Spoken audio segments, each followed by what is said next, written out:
Welcome to the Misophonia podcast. This is season 5, episode number 3. My name's Adil Ahmad, and I have Misophonia. This week I'm talking to Brittany up in Canada. As you'll hear, Brittany didn't schedule this interview. It was actually her partner after they discovered the podcast and found that they could really identify with the stories shared here. We talk about misophonia in relationships, at work, and just how good it is to hear stories of other people. The Misophonia Association convention is in just a couple days, and hopefully I will see some of you there. I'm doing a session on the podcast, 100 episodes, and we'll also be doing something related to misophonia and creative people. My usual little announcement, you might be listening to this episode on the Misophonia podcast app, which you can find in the iOS App Store or Android Google Play Store. It's not just a podcast player. There's a noise generator. There's a journal for tracking your triggers. And you can export your journal privately to keep for yourself, your therapist, or HR, or whoever else needs to know. There's also a list of resources with news, research, and whatnot. And yeah, I'm keep adding more features, and I'm always listening for what people would like to see in it. You can email me at hello@misophoniapodcast.com or through the website, misophoniapodcast.com. We're all on Instagram, Facebook, Twitter. Hit me up anytime. And if you like the podcast or the app, feel free to leave a review wherever you listen. Now, here's my conversation with Brittany. Let me just say, welcome, Brittany, to the podcast. Good to have you here. Thank you for having me and taking the time to chat with me. I'm very excited. Of course, likewise. Yeah. Actually, where are you located? So I'm in Canada. I'm in London, Ontario. Oh, okay. It's a decent-sized city. Yeah, well, no, I mean, I grew up in Ottawa and I went to Waterloo for university. So perfect. Okay, so then only like a couple hours away. Yeah, no, I know exactly what you're talking about. Yeah, London, Guelph, all that good stuff down there. Yeah. Cool. So I guess that, yeah. So what do you do there? There in London?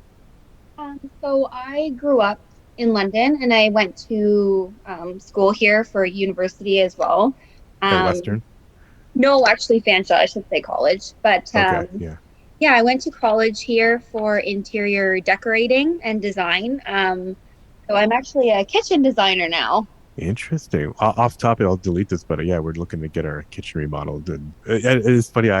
This will stay offline, but well, maybe not. But we had an architect last year who it was going to be way too expensive. But one of the first things I told him was, I need like a big ass pocket door to kind of block off sound from upstairs. Yeah, absolutely.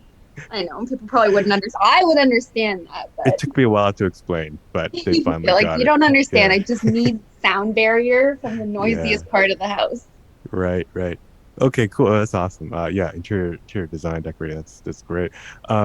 So yeah, maybe do you want to? I think it's worth it to just kind of like quickly talk about what we just talked about. How you connected with the podcast. It was it wasn't you who initially signed up.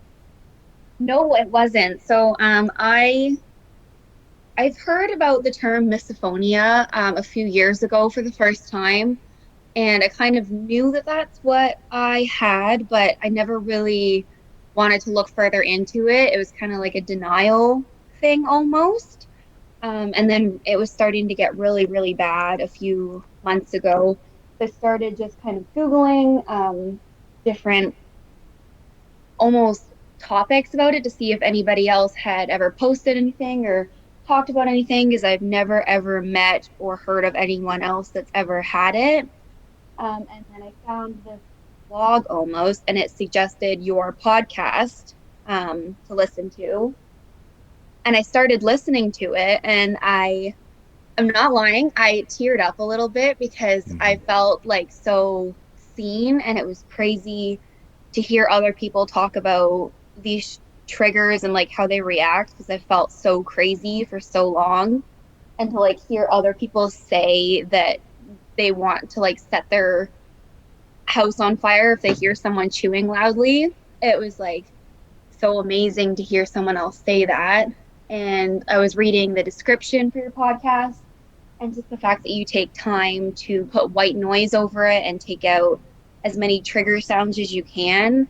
was like so thoughtful for everyone who listens, because I am a big like lover of listening to podcasts, but I can only listen to like the same people probably one or two episodes in a row before something that they're doing with their Yeah, voice or mouth starts to be triggering to me.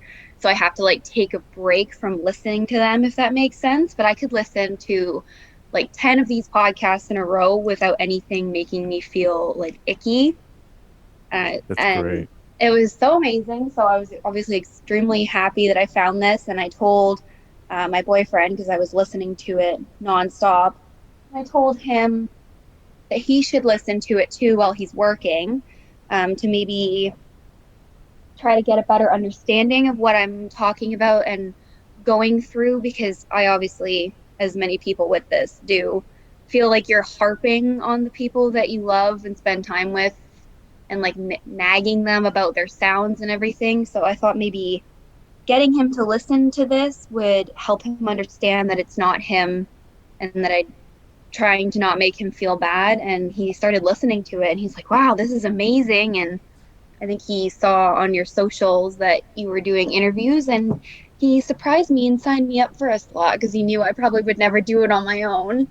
So it was very exciting. I've probably never been so excited for something. Yeah, that's so nice to hear. Thanks for that. Yeah, I remember that our DM exchange with your boyfriend, and he was he was very excited to um to be able to get you on and wanted to surprise you.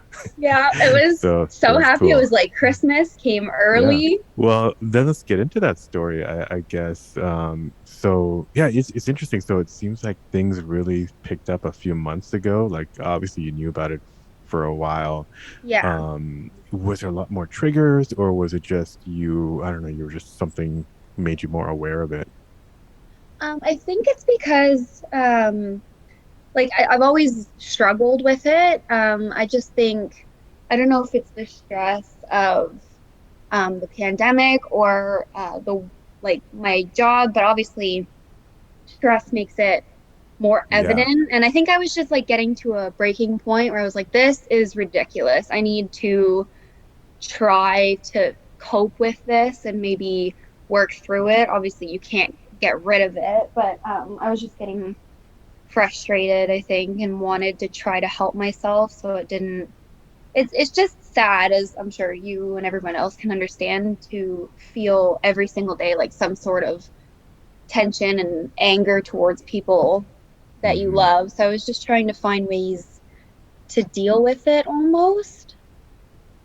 I think, yeah, I Yeah. think it's just stress. I don't know if, like what specifically it was. I think I just kind of hit a point where I wanted to try to start actively working on things to help it, Yeah, you're cope right. I with it. mean, it's interesting. It is, the pandemic definitely doesn't help. Um, it adds stress. It makes you feel more trapped and claustrophobic, I think. Yeah, Um, and yeah, a lot of these things kind of, and then every day kind of feels like Groundhog Day, even now when we're kind exactly. of getting out of it, but it's still, I think, especially where you are, and I think in Ontario, it's, I heard there's a prospect of another lockdown. So, I mean, Oh hopefully my that doesn't gosh. happen, but, I hope not either, but it's been ridiculous. It's been like yeah. 3 now, and obviously being stuck indoors and Hmm. not super miso friendly, being Right. trapped inside. Are you in an apartment, home? I am in an apartment. So it's a very small complex and it's a Mhm. really old building. So the soundproofing is actually amazing. I really can't hear my neighbors at all, which So is solid brick and everything's, exactly. So yeah.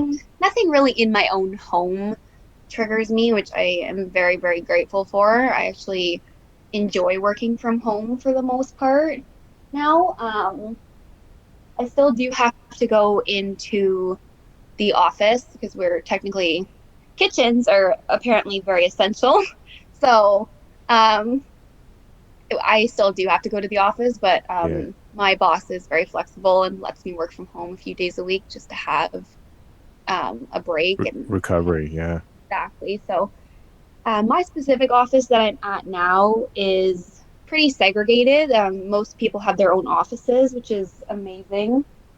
because I came from a previous company where it was open cubicles Oh, and yeah. they did not let anyone work from home. So, as you can imagine, it's a nightmare listening to everybody chew and talk on the Cough and get phone. sick in the winter. Yeah. Oh, the coughing, the sneezing, and it was it was horrible. I actually invested in Beats headphones, which was obviously they're expensive headphones, but I was like needing something to block out the sounds of the space in the cubicles. And people probably thought that I was very rude or weird for having headphones on for 8 hours a day. But I just couldn't sit there and get work done without wanting to like rip my hair out. Yeah. So luckily no one ever said anything. I was allowed to keep them on, but I can assume that people probably didn't appreciate me having them on all the time. Did you have to interact with a lot of people? Yeah, so working with kitchens, you're meeting with Yeah. clients every day and talking on the phone and obviously collaborating with the people that you work with. Luckily, I found that I'm not really triggered by people that I meet for the first time. It's kind of more the longer that I know somebody, the more and more that I pick up on what they're doing. Yeah. So if someone that I've just met makes a mouth noise, it doesn't really, I'll notice it, but it doesn't bother me. It's the longer I know someone and the more repetitive what they're doing is, I think that's when it starts to really, really bother me. Yeah, repetition definitely comes up. Maybe it's because maybe it's when you first meet someone, your brain hasn't um realized that, or your brain thinks, oh, this is just a one-off thing. Maybe it's maybe after the repetitive where it's like it's kind of like that feeling trapped again, like it's because your brain starts to anticipate it happening again, and Oh, it wants to exactly. warn you of this imminent danger. Like people that you just meet, I kind of always know that I'll probably only interact with them a few times. And then if they're bothering me, I'll never have to see them again. Whereas obviously your family and significant others and stuff, you kind of, you're with them Right, every day. So I think that's a big part of it. right. And so you're saying, okay, so that's at work. And did you switch jobs partly because of miso by any chance? I'm just curious if I'm gonna sound really crazy. I mean, there was obviously a lot of factors there in switching. It was the same job, kitchen designer. I just switched yeah, companies. yeah, The company that I'm at now, I love, and it wasn't just miso based, but I'm not gonna lie, when they said that, you get your own office and you can work from home, that was such a relief to me. And I would have switched regardless, but knowing that I will never have to sit in a cubicle environment again and be like constantly tortured every day with hearing noises and being in a place where you have to eat lunch together. That was uh it was a deciding factor for me. It wasn't the only one, but it definitely was very appealing to me. So that is one of the reasons I did switch. okay, yeah, no, that's I mean that's great. I more power to you, man. That's I think it's amazing to be assertive like that, or just kind of take a better opportunity that will make you keep you saner and keep Happier. things quieter. I think yeah, I'm all about that. And there is a it's interesting you're in kitchen design. There is I had a previous guest, Olivia, who just finished a master's in office workplace design for misophones. So Yeah. just kind of the Oh, overall, just kind of you might want to listen to that or get in oh, touch with Olivia maybe. But yeah, it's more okay. about kind of the office environment and things that employers can do, Be more which I think inclusive. is huge because. And yeah, and the organization so quiet.org, which I'm also involved with, we're trying to set up kind of training for like HR to kind of like, you know, build awareness for misophonia, but then also give tips on like, basic things you can do, like maybe even give out headphones or at least Yeah. be not be aware that, someone who's wearing Brittany is not being antisocial. She's just trying to like actually Be work better productive. and be more productive for you and kind of help your bottom line. Exactly. So then okay, so that's at work. And then yeah, this you want to talk about at home. Like you said, luckily you don't have too many triggers at home. No. But I'm just thinking your significant other, your boyfriend's not He does always live super with quiet. me. Yeah, God bless him. He does he does trigger me. I know he does not mean to. I mean, nobody really does. right. But obviously living with someone and being around people all the time, it's kind of inevitable. And at the beginning, I think he didn't fully understand like how bad it really is. Obviously, no one likes people eating loudly. No one likes, you know, just obnoxious noises, I'm sure. But I don't think he realized like to the extent of how much it affected me. I would like think about that noise for 20 minutes after it happened, which is Do the not glare normal. and do the Oh, I what know. was And the extent of your yeah, well, yeah, I'd just be like, obviously we need to, stop. That's so yeah, disgusting. Please. yeah. Oh my God, stop. But, So you and would then tell you, him that? yeah, but then you like Yeah. feel so terrible after. So I think that's kind of a reason why I wanted him to listen to you and everyone on the show, that way he can kind of understand it's not just him. And because he would obviously, his feelings would be a little Mhm. hurt and you would be annoyed because you don't, nobody likes being told what to do or how to live their life. But Especially um, with breathing and eating. It's good. I know, but sometimes in my head, I think, like, oh, you just stop breathing. But Yeah. it's Yeah. so ridiculous. Most basic human functions bother me. Um, it's gotten a lot better since he's kind of understood more and he's more aware to not I eat mean, there are loudly. quiet ventilators. I mean, if you need to breathe, just invest in a. Anyways, Hilarious. No, he's gotten a lot better and more understanding. He still does it. He doesn't sometimes even realize it. I think it's going to take a little bit because coming from a family and being around people where it's not even a second thought on whether yeah, you like slurp your coffee around them, it wouldn't bother anyone, but it bothers me. I yeah. think that just the longer it goes on, hopefully, the better it'll get. It'll start to kind of be like second nature, but it has gotten a lot better, and he's definitely been a lot more understanding. Well, Um, that in itself, I think, lowers the stress level, probably, right? Just having exactly. that awareness that he has awareness. Exactly. No, I appreciate it so much. And obviously, I'm fully aware. I feel like people with misophonia are very self-aware people. So I'm aware of what I'm saying and how hard it must be to live with someone Oh, yeah, we definitely have like some this. awarenesses.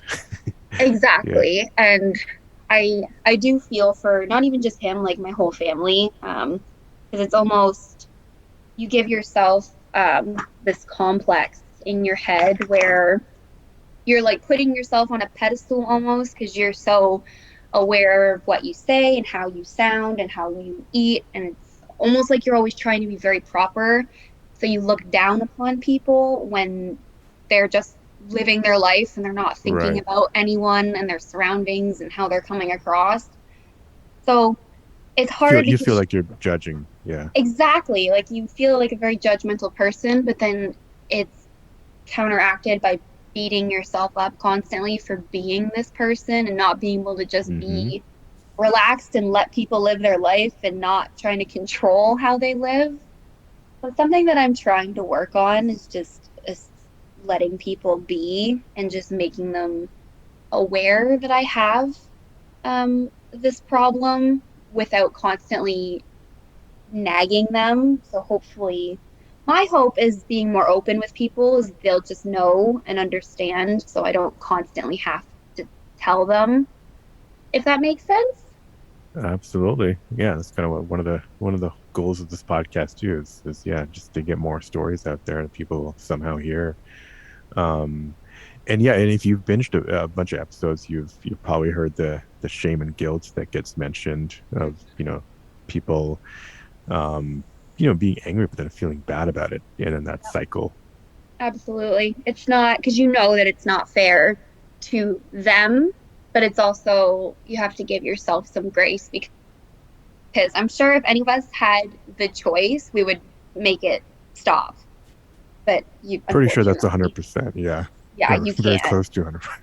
So try to be Um, more gentle on yourself and not beating yourself up about it, but then also trying to be more understanding of people are just trying to live their life and they've probably never been criticized for how they eat or breathe or the way that they say a word or something. So it probably takes them back a little bit. right. Yep. And I don't know, sticking maybe on the subject of boyfriends, you said that for your work, for your workplaces, you kind of switched jobs with the Mhm. eye on a better a better environment. Has this ever affected relationships in the past other than your current boyfriend? Definitely, unfortunately, and it's kind of it has never really affected my friends because you don't necessarily know your friends in the way that you would know a partner. Like you don't see your friends every day. Right. Um, None of my friends have really ever triggered me to the point where I dread them doing something. Hmm. But obviously, with a partner, like you are more inclined to eat dinner together, may live with them or just be around them more. Um, it's never been the sole reason that a relationship has ended, but it's definitely caused me tension and to look Hmm. at them a little differently. Um, I've never wanted to end a relationship solely because of the way that they chew, but it causes resentment Right. and I don't know. It's not definitely not easy and especially um obviously telling them I've never been as open with somebody as I have with this relationship and I think that that's a big reason why it's been so much healthier and better because I was open about it and not just having people think that I'm nuts for criticizing them all the time.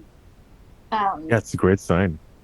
I really hope that that's good, but sometimes I think it runs through everybody's mind who has misophonia that it would honestly just be easier to be alone because it's not fair to the person to have to change how they are, and it's also hard on you. Like sometimes it's easier to just be alone where you don't have to worry about anybody making a sound Yep.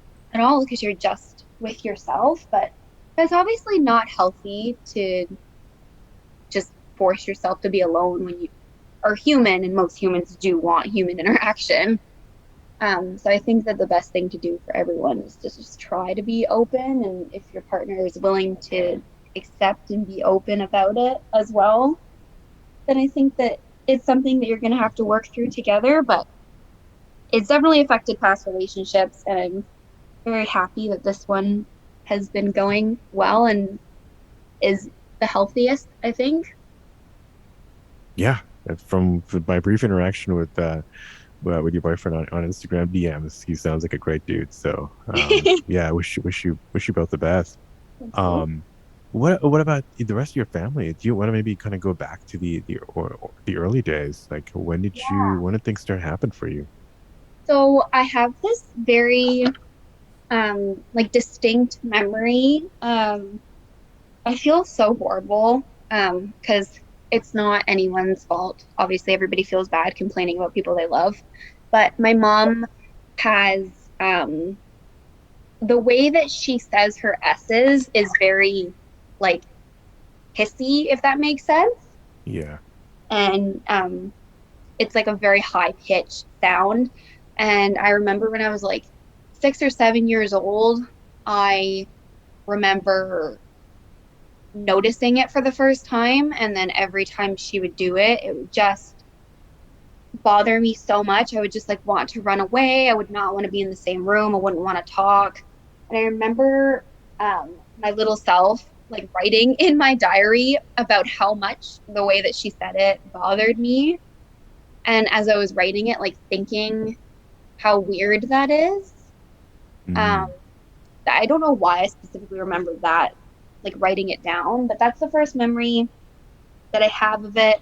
And that's really all that bothered me for a couple years. And then I think the drinking and the eating started to affect me.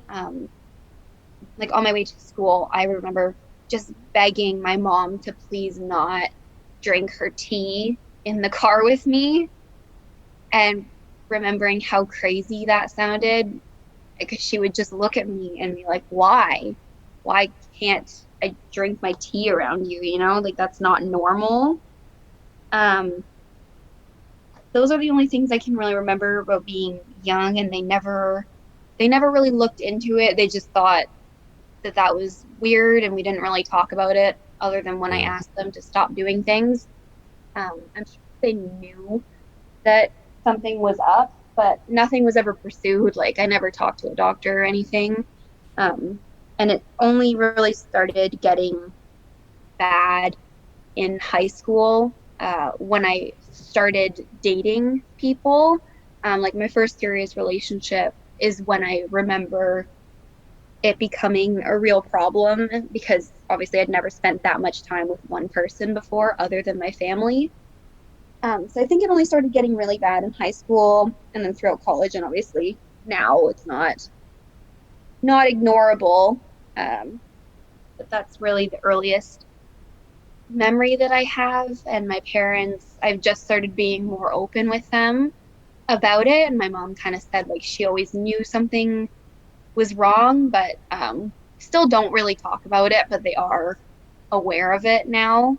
I don't think Yeah. that they would change how they would act or be super accommodating, about it, but I don't live with them anymore, so it's not as big of a problem as it used to be. Right. It's more like those clients that you see a few times, pretty rare. Exactly. Maybe your brain's able to separate that at least for brief periods. Canadian Thanksgiving in October, or and Exactly. Exactly. other things like that. Okay. Yeah, that's interesting. So they are aware, but you don't see them as often, so they probably don't make any special accommodations for when you No, guys meet up. exactly. Yeah.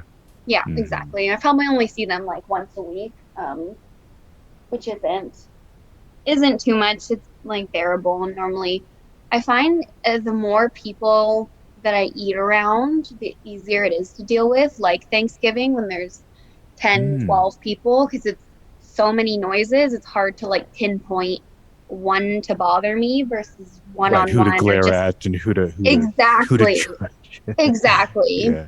So Do you I do don't every mind. any do you do the classic tricks of like finishing early and going to do the dishes or pouring drinks for people or I forget who said it on your podcast, but someone did say that where they would like I think it's get every up other during podcast. dinner to go to the Yeah. bathroom. And I'm like, I've definitely done that when I was younger. My parents, luckily, I was an only child, and both my parents worked a lot. So I was never, and I'm very grateful for this, forced to eat at the dinner table with them. They were extremely okay with me eating in my room or like at Yeah. the uh, coffee table while they ate at the dining table, so I could still talk to them and not be right beside them. They were never strict about like not watching TV while you're eating. They were very, very lenient. So I'm very grateful for that, and not having any siblings or anything to deal with. Also very grateful for that. Um, Right. And do you do that a lot of those habits now? Like just make sure the TV's on when you're yes, having and I dinner with your almost yeah. feel bad because I know that it's not healthy to watch TV, but like me and my boyfriend will watch a show together. We love Chef Ramsay to watch together while we're eating dinner. That way I can still eat with him and then also have the You can TV on. channel So your aggression through Ramsey's exactly. swearing and this Or yeah, have music kind of playing cathartic. Right, in the right. background. I Little can't. death metal. Yeah. Yeah, exactly. So I definitely do those kinds of things. And then if I'm eating dinner with anyone other than my boyfriend, it's no one that I eat dinner with often. Like if I go to a restaurant with my girlfriends or something, it never bothers me because I don't see them often. And restaurant noises, luckily, don't bother me either. I actually find eating in restaurants the most relaxing way to eat because Yeah, it's so interesting. loud. I can't hear anybody else chewing unless they're being obnoxious. Right. So that's the thing about restaurants is that, yeah, the chewing, because there's always background noise. I don't hear so much, but then there's always people who need to cough and clear their throat for some reason. And they need to do it above the noise level of the restaurant. At least that's my judging. Um, so yeah, I've got a mixed feelings about restaurants. Really depends, I guess, on which ones. And I've got a list in my head. Exactly. Like So there's like comfort ones that yeah, play yeah, music and is a nice spread out environment. That's actually a good thing about COVID when the restaurants opened again. It's yeah, half capacity and it's so spread out, you can't hear who's next to you. yeah, Um, that's obviously amazing. So yeah, I yeah. find either listening to music or watching TV or being in a louder environment makes it enjoyable for me to eat dinner with people.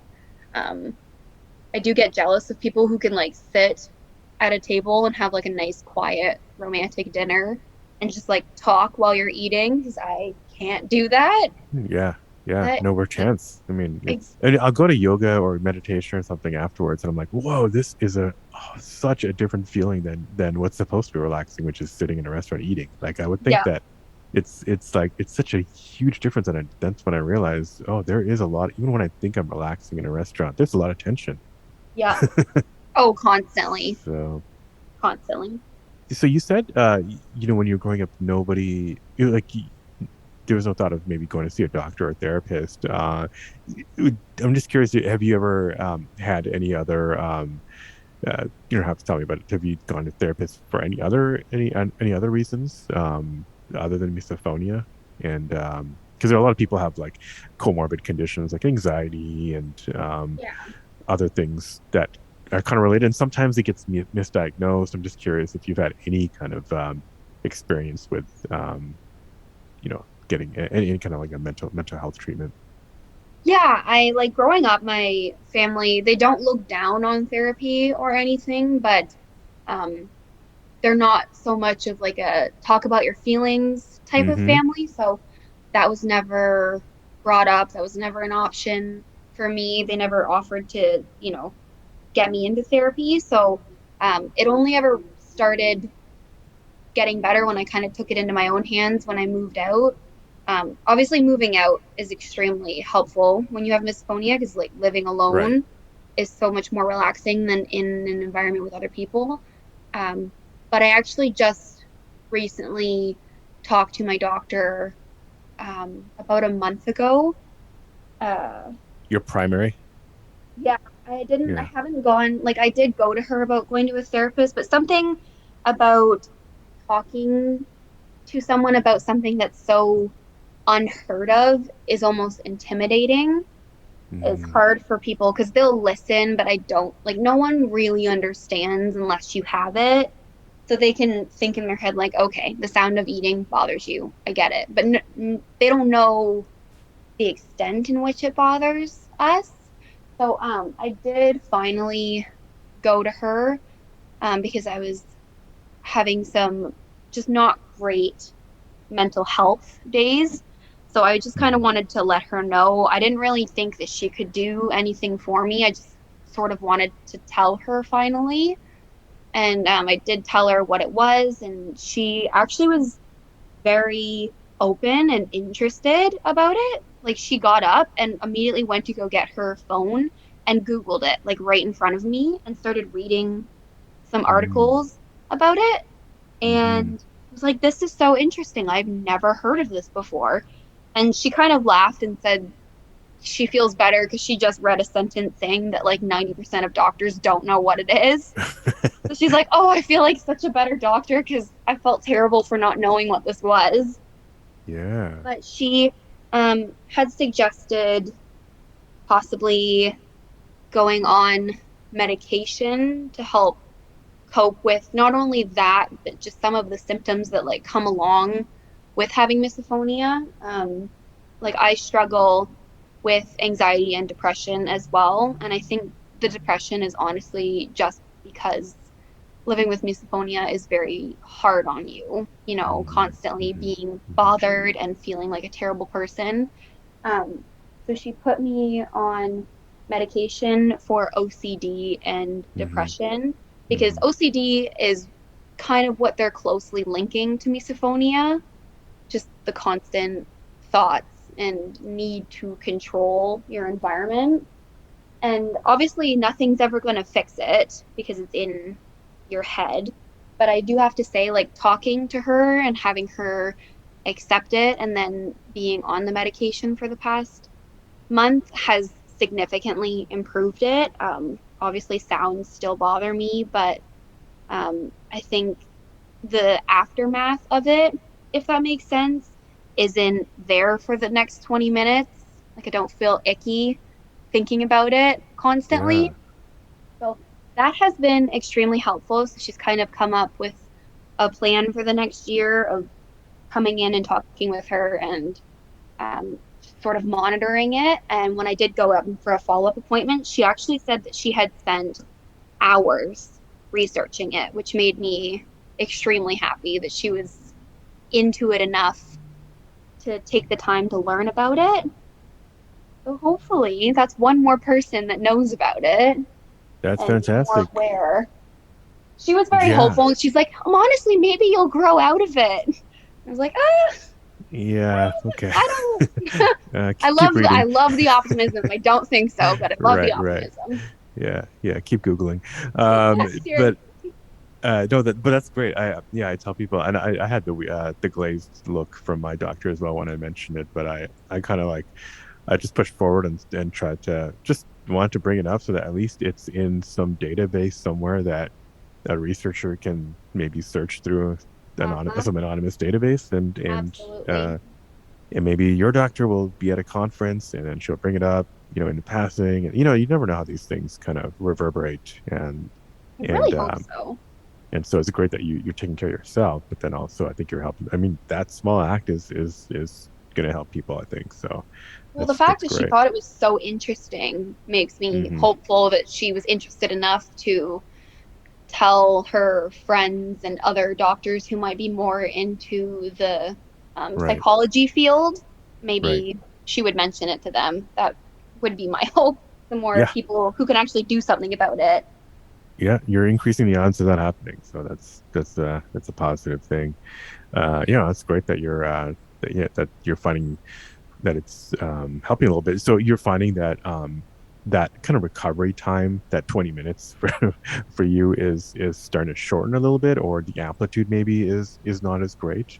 I think so, just because my tendency was to, it's not even just with misophonia, just anything that would Yeah, bother me. That kind of relates to anxiety too. Just, I would think about it and think about it and think about it. I would, you know, overthink it and it would just, I wouldn't be able to stop thinking about it. And I would just kind of like word vomit and keep talking about it. And it didn't need to be talked about anymore. So when someone would make yeah. a noise, it just wouldn't leave my head. Now, obviously, it still bothers me, but I can get over it and talk about something else, and it's out of my head within minutes, like almost like it Gotcha. didn't happen. So it still bothers me, but it doesn't ruin my whole day anymore. And And maybe it I, doesn't. Maybe you'll hopefully have a less of a spiral into depression, maybe, or less often. I've definitely The noticed I've less. been a lot happier as well, which Mm, also might be a reason why it's not been as terrible because the less stressed and the happier you are, I think the easier time yeah. you have relaxing and being relaxed obviously helps misophonia a lot. What are some of the other things, if you want to share, that you would get OCD about other than sounds? There might be other people who might relate to Yeah, have kind of similar traits. kind of just honestly it's everything. I don't like to Kitchen think of design, myself as a yes, as a controlling person, appliances. but like I have a very all or nothing type Hmm. attitude. Hmm. Um, like I love to control how my house is, how events go, how um, Gotcha. just that kind of stuff. And when Yeah. something goes wrong, like if I'm cleaning and I notice after I've spent so much time cleaning my house, if something is out of place or um, like if my boyfriend leaves socks or like just stuff all over the table that I've just cleaned, it's almost like, well, that was all for nothing. The house is a mess again. I quit. I'm never cleaning again. Like, just Yeah. very overreactive and just constantly, I can't be a chill person that doesn't care about how her house is and just goes with the flow. That's not me. And it's Right. more than the average person, I would say. Just Gotcha. Gotcha. feeling the need to control everything. Yeah. And so you pursued you you pursued professional help for this first, right? Um, gotcha. Okay. Okay. I had a feeling Int it was related and yeah. um it was more just like for the depression part because I have so much to be happy and grateful for and I was having a hard time like I recognize it but I was having a hard time actually feeling it and I think that's the main reason that I went to my doctor for it because Hmm. I had a feeling that it was related to this and Hmm. I think my suspicions were right because I've been feeling a lot better regardless if the misophonia is there or not.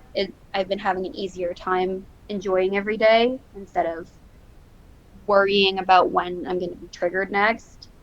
Yeah. That's great. That's great. And has your boyfriend been noticing this difference as well in you? Yeah, he said that I seem a lot more like cheerful Yeah. and chipper, and I've been needing less time alone. I think just having misophonia, being an only child, and kind of an introvert, I will always enjoy my time alone. Hmm. But it was to the point where I would need like hours by myself every single day without talking to anybody. Yeah. Whereas now I can actually enjoy time and spending time with people, and I'll just need like a me day every once in a while. But I would like to think that most introverts need that, and it's not just me. Oh, Um, yeah, absolutely. so I, Absolutely. I think that he's definitely noticed it making a difference. Yeah, and then the introvert question is another one that comes up sometimes. It's like, does having misophonia kind of turn you a little bit into an introvert, or vice versa? Do introverts are they more sensitive to things in general, and maybe sound is one of them? Oh, But that's for somebody else to study, maybe. yeah. But No, but I would agree with you. I'd probably say I think that a it lot of us definitely, are introverts. Yeah, yeah. I exactly. mean, I've had a lot of theater people and musicians and whatnot, but I think even they are at probably at their core a little bit more introverted than others. I would definitely agree, whether that's like naturally introverted or, like you said, kind of forced introverted just to get away from triggers. Yeah. So, so what are some of your other coping mechanisms? So, obviously headphones. Are there other? I don't know. Well, actually, I don't mean to jump around. Maybe that's so. What's one thing I do if I notice on the podcast? But misokinesia is something. I don't know if you've gone to any of those episodes, but the being triggered by visuals. So, like looking at people eat or cough or make Oh, yeah. certain gestures, is has that started to affect you? Absolutely. And I honestly, that was a very, very recent thing. And that's kind of part of when it started to get Yeah. bad. Because in my head, I was like, are you kidding me? Like, this can't be bothering me too. Like, this can't be a thing as well. But I've noticed like it's becoming worse and worse. Like, I don't like when people pick their skin over and over again. Like, if someone's just sitting beside me, like picking at their skin, Right. I think it's just like hygienically kind of gross, but Yeah. just that repetitive movement, obviously leg shaking. I'm a huge dog person. I love dogs. Me and my Hmm. boyfriend actually foster dogs, and obviously constantly have pets in the house. But I find that if a dog is panting a lot and like shaking the bed and just like moving their head a lot, that bothers me. And then just the classic leg shaking, just anything repetitive, noise or movement, I find very triggering. One that my boyfriend does, and I feel so bad because every time I say it, like it sounds crazy, but he drinks, like when he takes drinks, it's like multiple in a row before he puts it back down. And I don't know why that bothers me. I think it's because I know that he's drinking something and I can see it and it's like constant. It's not a quick thing. It's drawn out almost. I've noticed that that started to bother me as well, which is Yeah. not amazing. It's not great. Yeah, right. Yeah, it's. I think as you become familiar with people, their drinking habits are ripe for Right? judging. Oh, Um, it's so uh, terrible. yeah, no, that's interesting. So it's interesting. So, pets will trigger you sometimes, but it's not enough to be like, I'm just not even gonna bother with this anymore. No, it's not something that Yeah, like totally like I love dogs and I think that that's my calling in life is to help them, but it's mostly just like we have two little dogs right now that we're fostering and they're so sweet, but they get so excited to see me. They just when they pant, they get themselves so worked up that they pant so heavily for like an hour and the just the noise of it and the motion of it sometimes I try to like calm them down and get them to not be so worked up about it, but it's definitely nothing that like bothers me to my core because I still think that it's adorable that they're that happy to see yeah. me. um Do you know if they sense discomfort in you? I Because I think think. that they must honestly they must sense like tension because they can tell when you're sad and Mm-hmm, um, just feeling down. So I think that they can tell if I try to like pet them and calm them down, they normally just like go to sleep. mm-hmm, So I think that they can definitely sense it. I find dogs, I love rescuing older, more calm dogs because they are a huge stress relief for me and a huge source of happiness. And also, older dogs are very chill. They don't make a ton of noise. They don't bark, you know. They're just like little couch potatoes that keep me company. So the kind of dogs I like to keep in my company aren't very energetic and loud. I think yeah. that's also a big part of why it doesn't bother me. Gotcha. Okay. Okay. No, that makes sense. That makes sense. Well, cool. Yeah, we're getting, I mean, I guess getting close to the hour, but yeah, I'm just curious if you had any, yeah, if you have anything else you want to tell folks. I mean, you heard about the podcast recently. Your Misophonia you've had for a while, but it's kind of really ramped up the last few months. And maybe it's kind of, hopefully will be kind of leveling out a bit with some of the maybe medication, the treatment plan you're on. But yeah, anything you wanna tell other people kind of going forward? Just that I guess like no matter how crazy it might sound or you may feel, it's always I've found lately to be it's better to be more open with the ones that you love about having a problem so they don't have resentment for you. And I found that it's helped me feel less guilty knowing that they know, if that makes sense.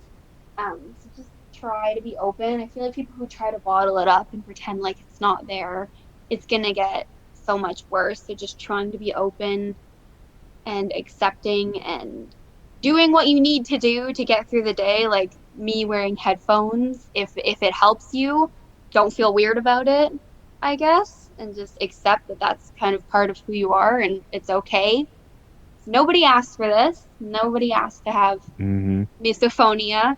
So just doing whatever you can to make you happy and talking to people about it and trying to bring more awareness to it. And hopefully, one day it will be more normalized as like a workplace thing, being more accepting and just more known, Actually, especially that's a with good stuff like the question. podcast. Like, it's probably helped not only me, it's probably helped so many people just not feel alone. Like, the only reason I started being more open about it is because people on the podcast being like hearing them be so open about it really inspired me to stop being embarrassed about it and actually tell people.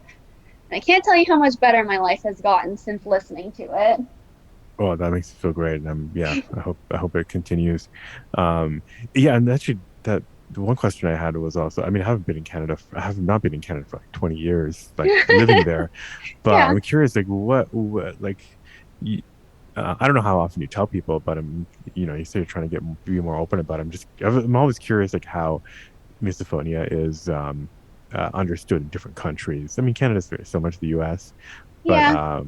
I'm curious if there are any, I don't know, Canadianisms about it. Like, is mental health talked about as much as it seems to be here in the United States? Still never enough, but Never enough, but definitely I think Canada is very much like the US, especially as of recently. Like there's been a huge push, not only for this, but just oh, every there's type of that Bell mental thing, health. right?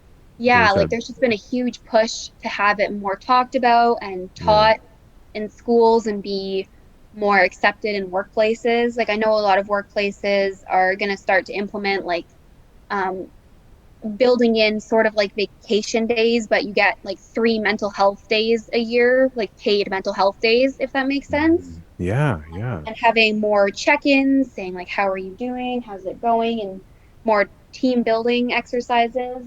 Is And that just, being mandated? I'm pretty Or sure, yeah. I know a lot huh. of places, obviously more like hipster run places, Yeah, younger, yeah. smaller businesses, they're already doing it. But I think for larger corporate places, Hmm. um, I think that that's what's being talked about. And I think that would be amazing because I know a lot of people feel guilty and like calling in sick because you're having a bad mental health day isn't justifiable to them. So Yeah. hopefully having it normalized and being an option will help people make it feel like it's okay for them to take a day for themselves. I think once employers realize, for specifically about misophonia, like if you just give somebody some damn headphones or let them work from home, like yeah, just It can make the a gain in world of a productivity. difference. Yeah, yeah. Don't shame them. Just think about the gain in productivity that you'll get. I mean, you'll get your normal productivity. You won't be losing any. And that affects the company's bottom line for such a simple gesture. So Right? The yeah, I less hope. time that you have to spend hiding Yeah, in the bathroom is the yeah, more time you yeah. can work. Right, right. Yeah, hiding in the bathroom with all the other people who are crying in the bathroom for other Yeah, things. So, seriously. um, on that note, both positive and yeah, Brittany, yeah, thank you for coming out. I'm glad your boyfriend connected us. Please tell him thank you. This has been Of super course. helpful, Of course. and let's keep in touch. If you ever need anything to reach out. Let me know, and maybe we'll all get together in Canada when I visit. That would be wonderful. Thank you again for talking with me and doing the podcast. It's amazing. Thank you, Brittany. That was great. And yeah, like I said, maybe we'll all meet up north. If you like this episode, don't forget to leave a quick review or just hit the 5 stars wherever you're listening to this podcast. Music, as always, is by Moby. And until next week, wishing you peace and quiet.